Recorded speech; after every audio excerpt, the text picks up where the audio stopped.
유시민 칼럼. 각자 도생의 정치. 유시민의 관찰. 5주기를 앞두고 노회찬 평전이 나왔다. 평전을 읽으며 웃음 띤 그의 얼굴을 떠올리고 우리를 웃겼던 그의 말을 다시 듣는다.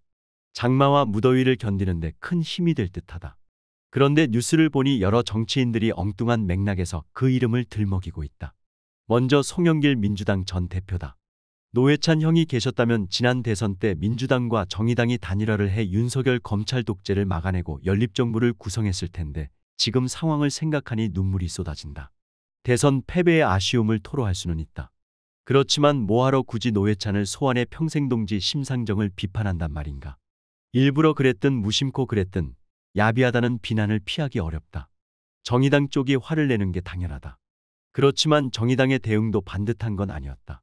총선 위성정당 문제와 돈봉투 사건을 거론하면서 반격한 대변인 논평은 그렇다 치자. 그러나 류호정 의원이 페이스북에 올린 글은 읽기가 민망했다. 요지는 이랬다. 송 전 대표는 돈봉투 사건 관련 자신의 허물을 감추려고 검찰과 싸우고 노회찬을 욕보였다. 개딸은 몰라도 시민들은 같이 분노해주지 않는다. 다른 정당의 정치인과 지지자들을 조롱하면서 혐오감을 부추기는 행위가 노회찬 정신과 어울린다고 생각하는가? 감정 싸움을 멈추고 후보 단일화 문제의 본질을 들여다보라. 총선이 10달 남았다. 3년 9개월이 지나면 또 대선이다. 기왕 말이 나왔으니 분명하게 정리하는 게 좋겠다. 나는 지난 대선으로 민주당과 정의당의 후보 단일화 논의는 완전히 끝났다고 본다. 송영길 전 대표는 그렇지 않은 듯해서 내가 그렇게 판단한 이유를 말하겠다. 다 아는 것처럼 후보 단일화는 결선 투표제가 없는 선거에서 정당과 후보가 경우에 따라 선택할 수도 있는 전략적 행동이다. 이론만 따지면 후보 단일화에는 두 가지 조건이 필요하다. 첫째, 둘 이상의 후보가 단일화함으로써 승패에 영향을 줄 수 있어야 한다. 어떤 후보가 압도적으로 앞서가면 뒤진 후보들이 단일화를 할 이유가 없다. 그래서 이명박 후보가 압도한 2007년 12월 대선과 문재인 후보의 압승이 분명해 보였던 2017년 5월 대선 때 후보 단일화 논의가 전혀 없었다. 둘째, 둘 이상의 후보들이 서로를 차선으로 여겨야 한다. 그래야 최악의 후보가 당선되는 것을 막는 게 의미가 있다. 세 후보가 출마한 선거를 가정하자. 어떤 후보가 나머지 두 후보를 별 차이 없다고 볼 경우 후보 단일화는 할 필요가 없다. 1997년과 2002년 대선 때 민주노동당 권영길 후보가 그랬다. 그때 민주노동당의 입장은 분명했다. 한나라당과 민주당 사이에는 색강이 있고 민주당과 민주노동당 사이에는 한강이 흐른다. 권영길 후보는 김대중과 이회창을 별 차이 없는 보수 정치인으로 간주했다. 노무현과 이회창에 대해서도 마찬가지였다. 2002년 대선의 노무현, 정몽준 단일화와 2022년 대선의 윤석열, 안철수 단일화는 모두 두 조건을 충족했기 때문에 이루어질 수 있었다. 2002년에는 투표 전날 밤 정몽준이 단일화를 파기했지만 선거 결과가 바뀌지 않았다. 2022년에는 후보 단일화가 선거 결과를 바꾸었는지 여부를 알 수 없다. 나는 지난 대선의 후보 단일화 관련 실제 상황이 어떠했는지는 모른다. 우선 송영길 민주당 대표가 윤석열, 안철수 단일화 직후 정의당 심상정 후보에게 후보 단일화를 제안한 사실이 있는지 여부를 확인하지 못했다. 심상정 후보가 윤석열을 최악으로 이재명을 차선으로 여겼는지 여부도 분명하지 않으며 그가 당시 선거 판세를 어떻게 읽고 있었는지도 알지 못한다. 추측이지만 나는 후보 단일화의 조건 둘 가운데 어느 것도 충족되지 않았다고 본다. 심상정 후보는 윤석열의 당선을 반드시 막아야 할 필요를 느끼지 않았다. 그렇게 해석할 수 있는 말을 공개적으로 했다. 또 이재명과 단일화를 해도 윤석열을 이기지 못하리라고 판단했다. 안철수 사퇴 이전 각종 여론조사에서 윤석열이 평균 5% 안팎의 차이로 앞서 있었으니 자체 여론조사를 하지 못한 정의당 인사들은 선거 판세가 그토록 박빙이라는 사실을 몰랐을 수 있다. 심 후보가 이재명을 차선으로 간주했지만 윤석열의 압도적 우세가 굳어졌다고 판단했을 수도 있다. 어떤 경우였든 완주했다는 이유로 심상정을 비난할 합당한 이유는 없다. 완주하든 민주당과 후보 단일화를 하든 모두 심 후보의 권리다. 그는 헌법이 보장한 권리를 정당하게 행사했을 따름이다. 윤석열과 이재명이 차이가 있는지 없는지, 있다면 얼마나 큰 차이가 있는지 판단하는 것은 각자의 몫이다. 세계관과 철학이 다르면 판단이 다를 수 있다. 송영길 대표는 괜한 말을 했다. 돌이켜보라. 지난 대선 결과는 2010년 6월 서울시장 선거 결과와 판박이었다. 한명숙 후보가 오세훈 후보에게 깻잎 한 장 차이로 패배한 그 선거 직후 노회찬 후보는 민주당 지지자들에게 엄청난 비난을 받았다. 그러나 작년 3월에는 온 오프라인을 막론하고 심상정 후보를 원망하거나 비난하는 말이 거의 나오지 않았다.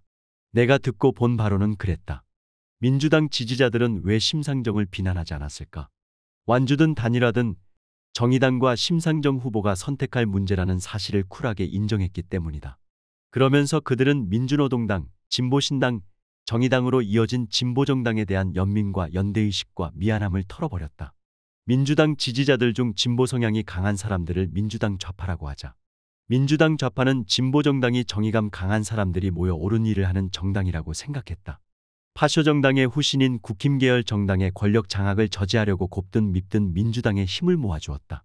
진보정당에 표를 주지 못해 미안한 감정을 느꼈다. 민주당이 크게 앞서고 있어서 여유가 있을 때는 비례표를 진보정당에 주었다. 다른 한편에서는 진보정당 지지자 가운데 현실주의 성향이 강한 사람들이 민주당 소속 지역구 후보에게 표를 주었다. 진보정당 소속 후보가 있는 선거구에서도 국힘 계열 후보의 당선을 막으려고 그렇게 했다. 이러한 전략적 투표 행위 때문에 민주노동당에서 정의당까지 진보정당 지역구 후보들은 평소 여론조사 정당 지지율보다 적은 표를 받았고 비례 후보들은 지지율보다 많은 표를 받곤 했다.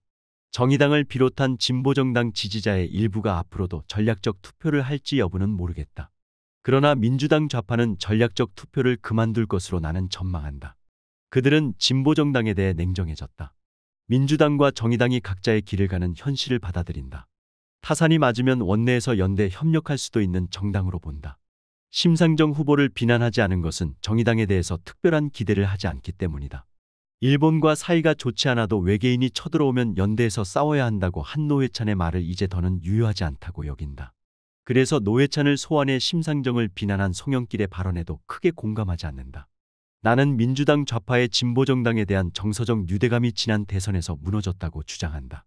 데이터로 입증하지 못했으니 하나의 가설에 지나지 않는다. 내년 총선 데이터는 이 가설이 타당한지 여부를 보여줄 것이다. 그들은 민주당이 위성정당을 만들지 않는 경우에도 정의당에 비례표를 주지 않을 것이다. 나는 오랜 기간 민주당 좌파와 진보정당 현실파 사이를 오가며 살았다. 상황이 그렇게 흘러간다는 것을 몸으로 느낀다.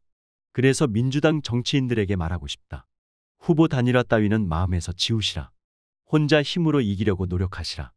패배하면 더 지혜롭게 치열하게 다음 선거 승리를 준비하시라. 정의당을 비롯한 진보정당 정치인들에게는 책임윤리에 대한 막스 베버의 말을 들려드리고 싶다.